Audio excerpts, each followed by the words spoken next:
અન્નના ઢગલા કર્યા ને માણસોને આડા બરકી બરકીને ખવડાવતા હતા. જેની કોઈ પત્રકારોએ કે કોઈ લોકોએ નોંધ લીધી નહીં. માત્ર ને માત્ર ખાલી કીર્તિ પટેલ પાણીમાં નાવા ગઈ તો ખાલી એનો એક વિવાદ કરી અને આવડા લોકો ચડી મૂક્યું. ખરેખર સાધુ સંતોએ એમાં વિરોધ ન કરવો જોઈએ. શું કામ કે ભાઈ સંત છે નહીં તો બડે પરમાર હતી. સંત છે બડે પરમાર હતી. તમને કહું કબીર સાહેબે જે વેશ્યાવૃત્તિને ધંધો કરતી હતી ને એને શિષ્ય બનાવી હતી કબીર સાહેબે. તમે કબીર બીજો વાંચી લેજો. જેને અજળ માણસો હતા, વાર્યા વરની એવા માણસો હતા, એને સંતોએ સમજાવીને પાર પાડી દીધા. આવડા લોકોએ જે અબૂધ હતા ને એને સમજાવવાને બદલે એની મત કેસ કર્યા. હવે તમે વિચાર કરો ક્યાં ધર્મ? માફ કરવું ઈ ધર્મ, માફ કરવું મોટો ધર્મ, માફ કરવું ઈ મહાન ધર્મ. પછી જે ગેરસમજણ છે એને સમજાવવું ઈ ધર્મ, એને ઉગ્ર કરવું ઈ ધર્મ નથી. આવડા લોકોએ સાધુએ તો બધે ઇન્ટરવ્યુ દીધા અને ઈ કેસ ને ઉછાળ્યો. જો મારી વાત સાંભળો, હવે ઈ કીર્તિ પટેલ એમાં નાવા ગયા તો ઈ ભલે ગયા તો એમાં ઈ એક જ થોડી નાવા ગઈ હતી. ઘણા માણસો ગયા હતા પણ માત્ર ને માત્ર આની માથે રાગ દ્વેષ રાખીને કેસ થવામાં આવ્યો. બરોબર. શેના માટે? હવે જો ધર્મ થકી ધર્મએ કીધું છે કે ભાઈ માફ કરી દો, માફ કરી દો. સંતોએ કીધું માફ કરો. જેટલા સંતો થયા એને બધે તમને શાંત રહેવાનું કીધું. આ બધી વસ્તુમાંથી તમે નિરંતર બની જાઓ, આ ધર્મએ કીધું. પણ જેમાં રાજકારણ ગાયલું, જેમાં લાગવગ ગાયલી, એટલે ઓલા લોકોને જેને ડાંભવાના હતા એની માથે જાણી જોઈને કેસ કરવામાં આવે. બરોબર છે. એટલે હું કોઈ સંજોગમાં હવે પછી મારે સાંભળો હવે જે કીર્તિ પટેલ છે એક સ્ત્રી છે. હવે ઈ સ્ત્રી છે, એની અંદરથી કદાચ કોઈ રતન નીપજે તો બાપુ આ દેશના કોઈ ધારાસભ્ય નીપજે, કેમ કે ઈ તો સ્ત્રી છે બાપુ. કદાચ એની વાણીથી જીભાનથી વાણી વિલાસ ખરાબ હોય. આપણા શરીરની અંદર બધા ભાગ રહ્યા ને બધા અવયવો ઈ બધા પવિત્ર નથી. બરોબર છે. ઘણા અવયવો એવા છે કે જે દુર્ગંધ વાળા છે. મળમૂત્રની જગ્યા છે ઈ સુગંધી નથી, ઈ દુર્ગંધ વાળા છે. બરોબર. તમે જે મંદિરમાં તમે તમારા દરગાહમાં જાવ એટલે પાક થઈને જાવ, અમારા મંદિરમાં જાય એટલે નાઈને જાય. પણ એ અંદરથી જે તમે કહો છો કે આત્મા, એ આત્માથી નાવાનો હાબુ કે મળતો નથી, માણસોને સ્વીકારવું નથી. બસ એટલે ને કબીર સાહેબે કીધું સાહેબ કે જો કદાચ કપડા મેલા થઈ ગયા હોય તો એના અત્યારે પાવડર ના સોડા આવી ગયા છે, ધોળા કપડામાં ડાઘ પડ્યા હોય તો સાફ થઈ શકે. પણ સાહેબ મને એ નથી સમજાતું કે સમાજની અંદર એકાબીજા જે તમારું તો ઠીક ચાલો અમે મુસલમાન છીએ, તમે તો હિન્દુમાં જાઓ, પણ વેર જે માણસો ઝેર ભરે છે એ કઈ રીતના એને નીકળતું કેમ નહીં? સાહેબ અમે જો સંત મતની વાત છે ને ન્યા નથી હોતી એટલે ન્યા કણે વિવાદ હોય છે. વિવાદ જો તમારે ટાળવો હોય તો તમે સ્વયં બની જાઓ, તમે નિરાકાર બની જાઓ. સાગરની અંદર માણસો નું મળ મૂતર પણ સાગરમાં જાય છે. હવે મારી વાત સાંભળો, જે ગંગાજળ છે ઈ ગંગાજળ ઘરની અંદર પવિત્ર કરવા ત્યારે ખૂણે નાખવામાં આવે છે. એનું ઈ ગંગાજળ બાથરૂમ ની અંદર તમને કહું હાથ પાણી લેવામાં વાપરવામાં આવે છે. પણ હું તમને કહું સાહેબ કે માણસો ઝેર જે છે, મારી બેબી અત્યારે નથી ભણતી, 8 ચોપડી ભણી છે પ્રાઇવેટમાં. હવે મારી બેબી 7મું ભણતી ને ત્યારે 2-4 દિવસથી મને ઓલું લાગ્યું કે આનું કઈક વર્તન ફેર છે, એટલે મેં પૂછ્યું કે શું બેટા કઈ તકલીફ છે, કોઈ સાહેબે માર્યું, કઈ શું થયું છે? એટલે મને કે પપ્પા એક દીકરી મારી ભેગી ભણે છે ને કોળી છે, એટલે ઈ મારી બીજી જે મારી બાજુમાં બેનપણી બે છે ને જે ભણવા મતલબ સ્ટુડન્ટ આવતા હોય, એને એવું કે છે કે આ મુસલમાન છે અને આની બાજુમાં નો બેહાય. એટલે કોઈ મારી બાજુમાં પપ્પા બેતા નથી અને મારી સાથે નાસ્તો જમવાય નથી બેતા.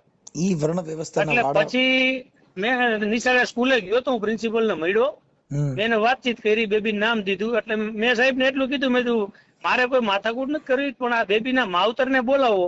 એટલે પછી મેં જાણ્યું, એટલે બેબી એવું કીધું કે મારા મમ્મીએ કીધું છે કે મુસલમાનો એ આપડા મંદિર પાડી નાખ્યા, એટલે એની યાર વ્યવહાર રખાય નહીં. પછી મેં સાહેબ ને એને માવતર ને કેવરાયું, મેં તેને કહીજો અત્યારથી આ બાળકને આવા બીજ ન બોવાય, આવું જ્ઞાન ન દેવાય. મારી બેબી છે, અમે મુસલમાન છે, મારી બેબી ને પૂછો કે મારી બેબી 10 દિવસ દશામાની આરતીમાં જાય છે અને આઠમના ઓલામાં જાય છે, અમે કે એને રોકતા નથી અને અમારા તહેવારમાં આવે છે. બરાબર. એટલે અત્યારથી બાળકોને આવું ન તમે શેમાંથી, સુમરામાંથી કે શેમાંથી? અને હું સાહેબ મકરાણી છું, બ્લોચ મકરાણી. બ્લોચ મકરાણી, ઓકે ઓકે. હાજી. કાંઈ વાંધો નહીં. ઈ છે ને ભાઈ, જે જાતિવાદના કીડા હોય ઈ આવું કરે, બાકી આવું કોઈ કરવાની જરૂર નથી. કેમ કે જે ધર્મ છે ને સાહેબ, ઈ શાંત આપો. જો અત્યારે મારે સાંભળો, વિવાદ કરો, પોલીસ ઉપર ભારણ વધે. હા, બરોબર છે. પોલીસ ઉપર ભારણ વધે, પછી જે કાયદાના અર્થઘટન થાય. એટલે માત્ર આ દેશની અંદર સમજણની જરૂર છે, વિચારવાની જરૂર છે અને શાંત રહેવાની જરૂર છે. આ 3 વસ્તુ છે ને ઈ છે ભાઈ. જો એક જે ખેતી કરતા હોય ને એમાં ખાતર, મહેનત ને પાણી ન હોય તો ખેતી ન થાય. હાજી. જે ધર્મ છે એમાં સમજણ, સહન કરવું, અનબોધ આપવો, આ 3 વસ્તુ છે ને ઈ જેમાં ન હોય ઈ ધર્મ નિષ્ફળ જાય છે. હા, મૂળ તો ધર્મ તો ઠીક છે, પણ ઇન્ડિયામાં આપણે એજ્યુકેશન ની મેન વસ્તુ છે. એજ્યુકેશન નથી એટલે આ તકલીફ છે બધી. અત્યારે ધર્મ થકી માણસોને જકડી દેવામાં આવ્યા સાહેબ. હા, જકડી લે. બધા અત્યારે ધર્મ થી જકડાઈ ગયા છે. એટલે માત્ર તમે ભણો. જો કે અમે મારી સાંભળો, અમે રોજ ભજન ના ગાયક કલાકાર છીએ, અમારે રોજ ભજન ગાવાના બધી સમાજ બોલતા હોય છે. હા ના, હું તમારા સંતવાણી સાંભળું છું પ્રોગ્રામ. સાધુ સંતોની પણ વાતો કરીશ. હાજી. એ સાધુડા તેરો સંગડો નહીં છોડું મેરે લાલ. હા. હવે ગોપીચંદ નું ભજન છે. હા. સાધુડા તેરો સંગડો નહીં છોડું મેરે લાલ, લાલ મેરે દિલ में संतो बापू लागी रे वैरागी रामा, જોયું મેં તો જાગી, ટુકડે में से ટુકડા કરી દેના મેરે લાલ. એને એક ટુકડામાંથી બધાને ટુકડા કરીને ખવડાવે ઈ સાધુ. હા સાહેબ. હવે આ બધા હું છે આડંબર સાધુ છે, કરોડોની પાર્ટીઓ છે, જ્યાં મર્સિડીઝ ને એવી બધી ગાડીઓ છે, તો ઈ કોઈ ભગવાન દેવા આવ્યો નથી, પબ્લિક પાસેથી લીધું છે. પબ્લિક પાસેથી લીધું છે. હવે પબ્લિક ની અમુક સુવિધા પાર પાડી હોય, પબ્લિક ને કઈક પરચાની વિધિઓ દીધી હોય. સંત કોઈ દી ભીખે નહીં. જો અમરમાન દેવીદાસ બાપુ થઈ ગયા, જેને ઘરે ઘરે અમરમાએ રોટલા માંગીને ગરીબ માણસને ખવડાવ્યા. અત્યારે એવો કોને ધર્મ કર્યો છે? હા, કોઈ નહીં. પછી તમે જે સંતો, જેટલા સંતો થયા તમે જોઈ લો, જેને શિષ્ય કર્યા 1 થી 2, એ ટપોરા મારીને કર્યા. અટણ લાખોના શિષ્ય. ઈ પછી દારૂ વેચતો હોય તો એની માથે હાથ દઈ દે, કેમ કે ઈ તો પૈસા દે છે. ઈ શું કરે છે ઈ તો કઈ જોવું નથી. એટલે ઈ જે આ ગુરુ શિષ્યનો જે નાતો છે, ઈ અટાણે પૈસા, પાણી અને સત્તા સંપત્તિ માટે થઈને શિષ્ય કરવાના. પછી જે કલાકારના મતભેદ છે એમાંય તમને કહું, જે મોટા મોટા કલાકારો હોય છે, મોટા મોટા સાધુને ગાવા જાય. બાકી નાનો કોઈ માણસ હશે, કોઈ ગરીબ માણસ હોય, કોઈ વિધવા બાઈ હોય ને એના છોકરાના લગ્ન હોય, એને ઘરે જો કાટ રામાપીનો પાઠ પ્રસાદી હોય તો ત્યાં નહીં જાય. શું કામ? કે ઈ એનું સ્ટેટસ બાંધવા માંગે છે. મારો તો આ ઠેકાણે પ્રોગ્રામ હોય, મારો તો મોરારી બાપુમાં મારે સપ્તાહમાં મારો પ્રોગ્રામ છે. ઈ ઓલી વિધવા બાઈ ઘરે ભજન ગાવા જાય? હવે તમે વિચાર કરો, હવે ઈ ભજન ગાવા વાળા તમે જો, હવે આ જેટલા સાધુડે જે ભજન ગાયા, કાનદાસ બાપુ એ ગાયા, કાનદાસ બાપુ દેવી પૂજક સમાજમાંથી આવ્યા, ઈ બધે જે ભજન ગાયા ને એને નાની સમાજમાં ભજન ગાયા. હવે ભગવાન ભૂલા કોને પડ્યા? હવે ઈવડા ઈ બંગલા વાળા ભજન કેના ગાવા જાય છે? સબરીના. હવે ઈ બંગલા વાળા ભજન કોના ગાવા જાય છે? મીરાના. હવે ઈ જે છે ઈ, હવે તમે વિચાર કરો કે વિદુરજી ખાવા ખીચડી નહોતી, એને ઘરે ભગવાન મહેમાન થયો. વિદુર કર્માબાઈ નો ખીચડો ખાવા ગયો.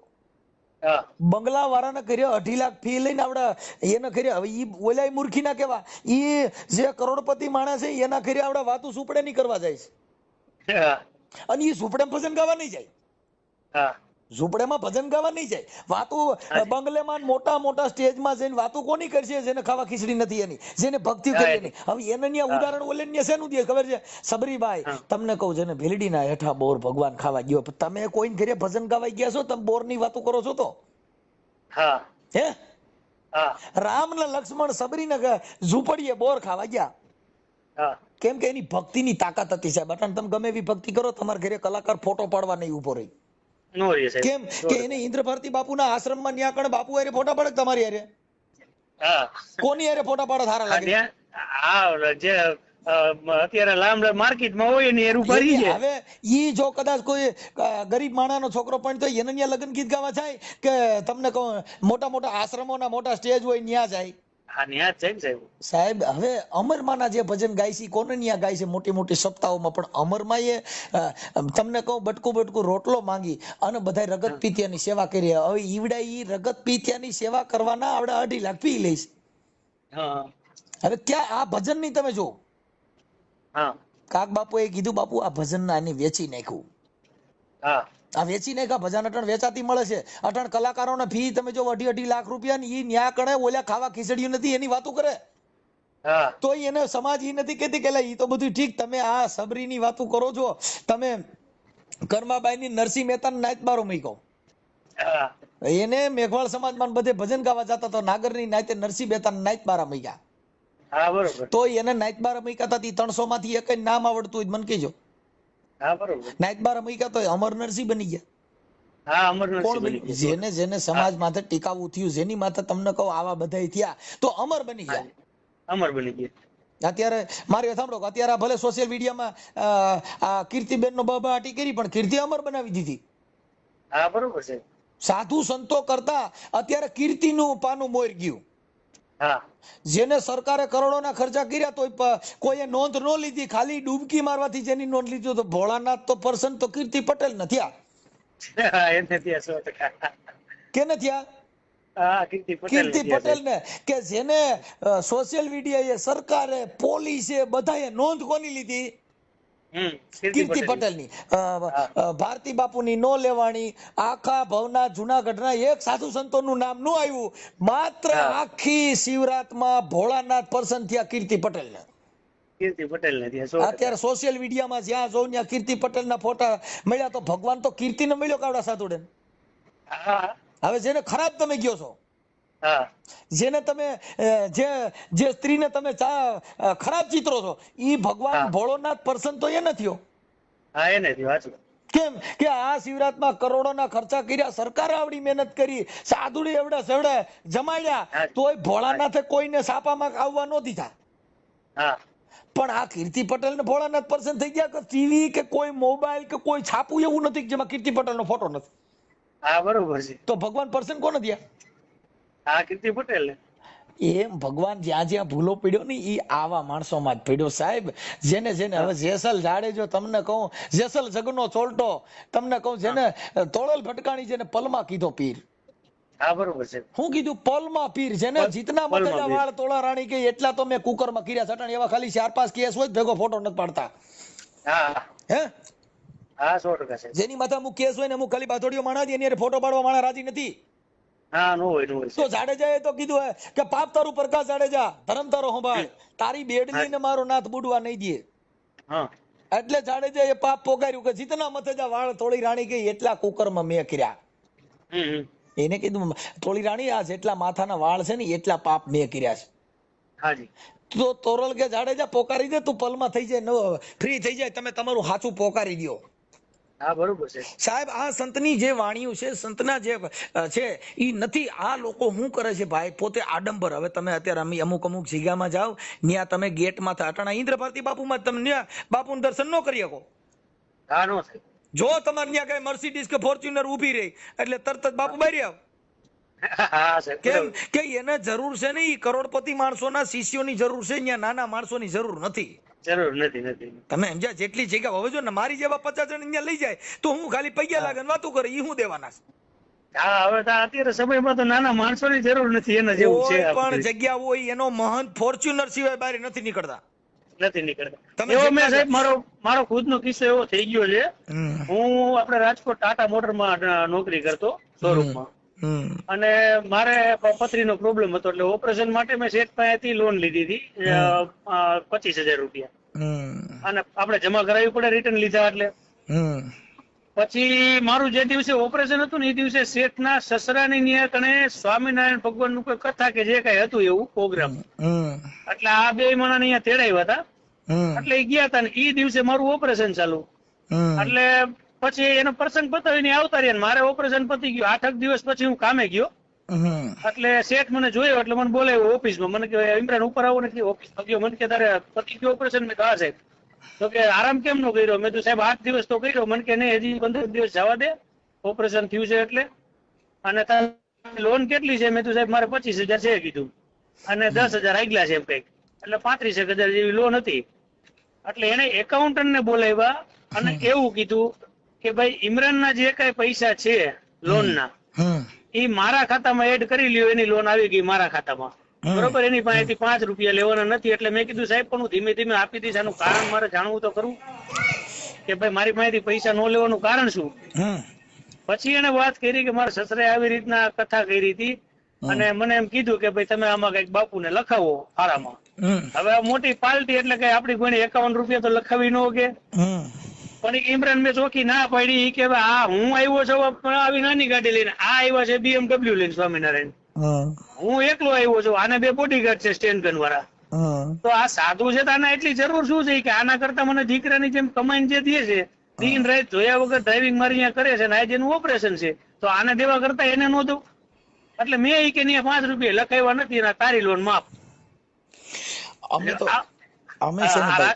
રાજકોટ જય ગણેશ ટાટા મોટરના જે ઓનર છે એની વાત કરું છું, એટલે એ બધું આમાં એમ જ છે. જો ભાઈ તમને કહી દઉં, ભગવાન રામચંદ્ર ભગવાન જેને ભગવાનનું બિરુદમાન આપ્યું, એ આખી જિંદગી તમને કહું જેને વિયોગમય જિંદગી જીવ્યા, 14 વર્ષ જેને વનવાસ ભોગવો, તમે આ દિશા જોવી, એના ગુણગાન નથી આ જગત ગાતી સાહેબ, જેને દુઃખ ભોગવું ને એની જ આ જગતમાં વેલ્યુ થયું છે.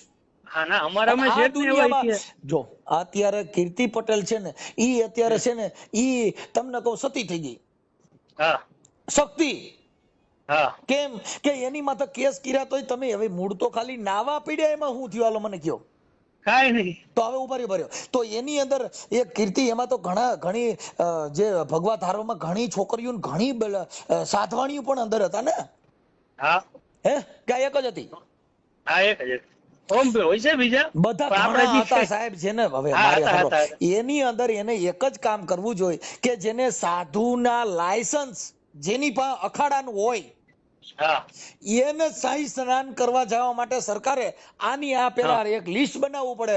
ઈ જેની પાસે, જેમ કેમ આપણે ભવનાથ ની અંદર જવામાં જેની પાસે પરમિશન આજકાલ નહોતી તો ગાડીઓ કોઈ જઈ શકી, તો આ મુરગી કુંડ ની અંદર નાવા માટે જેને અખાડાનું જેની પાસે પત્ર હોય, એના ડોકમાં ઈ લાયસન્સ હોય, એને જ અંદર જઈ શકે. જેમ રાજકોટમાં ઓલી પ્રાઇવેટ ગરબી થાય છે, પાસ વાળા જઈ શકે એમ. હવે આ તો તમને કહું બધાનું કોઈ પરિપત્ર નહીં, સરકારનો કોઈ નિયમ નહોતો, સીધું તો બીજા બધા કરી જવાના છે. સવાલ જ નથી જવાના. હાલો અમે તો અમારે તો પાપ ભેગા એટલા બધા નથી એટલે અમે નાવા ન ગયા, પણ કદાચ પાપ અમારે વધે તો અમારે નાવા જવું જ પડે. તો એટલે હવે અમને ખબર પડી ગઈ કે આમાં નાવાથી પુણ્ય નહીં પણ પાપ ઉભું થાય, કેમ કે આમાં કેસ થાય. એટલે હવે નાવા જવામાં એના નાવાથી હવે મારે સાંભળો ઈ મુરગી કુંડમાં નાવાથી જેને પાપ ધોવાના બદલે કીર્તિ પટેલ માં 2 પાપ વધ્યા, 2 કેસ થયા, તો ઈ પાપ ધોવાના વધ્યા. એટલે સાહેબ જે વૈધા, એટલે આ બધી વસ્તુ છે ને એ ધર્મ થકી આ બધી વસ્તુ આવી હાલ્યા કરે છે. પણ બને ત્યાં સુધી સમાજની અંદર શાંતિ અને સમાજની અંદર બધી ડોળાય. આ છે ને એક શબ્દની પ્રણાલિકા. અમે તો સાહેબ બધી ભોગવીને બેઠા છે, એટલે એવું નથી. અમારે તો ગોધરાકાંડમાં જયારે ગોધરાકાંડ થયું ને ત્યારે અમારા તો મકાન હળગાવી નાખ્યા હતા. મારા ફાધર ને કપડાની દુકાન હતી, લગભગ 8-10 લાખ નું કાપડ હળગાવી નાખ્યું. તમે રાજકોટ સામગ્રી રાજકોટ સાહેબ. એટલે આપણે શું અત્યારે કામ કરો છો? હું ડ્રાઇવિંગ સાહેબ લગભગ 1997 થી ડ્રાઇવિંગ જ કરું છું. ઓકે. એટલે એ ભાઈ આમાં કોઈ ધર્મ ની અંદર બહુ લાંબુ નહીં પડવાનું, કેમ કે ધાર્મિક માણસો ની અંદર ધર્મ ની અંદર અધર્મ સમાયેલો છે. અત્યારે સાહેબ રાજકોટ જિલ્લા દૂધ ઉત્પાદક સંઘ રાજકોટ ડેરી ની અંદર ટેન્કર લાવું છું, કોન્ટ્રાક્ટ બેઝ દૂધમાં નોકરી કરું છું. કાંઈ વાંધો કરવાનો. આમાં જો છે ને ઇસ્લામી ધર્મ માંથી જાજા સંતો થયા હોય ને તો આ સનાતન ધર્મ ની અંદર ઇસ્લામી ધર્મ માંથી નથી થયા છે. સાંઈ વલી થઈ ગયા, આ મેં તમને નામ તો દીધા બધાને. પછી કલાકારો ઇસ્લામી ધર્મ માંથી બહુ મોટા થયા. એટલે એ બધી વસ્તુ છે. પણ હવે મૂળ શું છે કે આ ધર્મ થકી આ તો તમારો ફોન આવ્યો ને ઉપાડી લીધો. હું ફોન સાહેબ કેતું ન કરતો, પણ ઓલો તમારો કઈક 01723 એવા નંબર નથી આવતા, એટલે આમાં અત્યારે પાછો નવો નંબર મળ્યો. હું તમારા રેકોર્ડિંગ સવારમાં 4 વાગે સાંભળતો હોય છે. ડ્રાઇવિંગ કરું, માનો 4 વાગે રાજકોટ થી ઉપડું, અત્યારે 2 વાગે રાજકોટ ડેરીએ પહોંચું, ત્યાં સુધી મારે રેકોર્ડિંગ ચાલુ હોય તમારું. નવો નંબર આવ્યો ને એટલે મેં ટ્રાય કરી. ઠીક. કાંઈ વાંધો નહીં. ભલે આપણે તમારું નામ મને લખી લઉં, અને આ ઓડિયો તમારો વાયરલ કરે તો કાંઈ વાંધો નથી તમને સોશિયલ મીડિયામાં? કોઈ પ્રોબ્લેમ નથી સાહેબ, પણ મારે બીજી તમને વાત કરવી હતી. જી. કે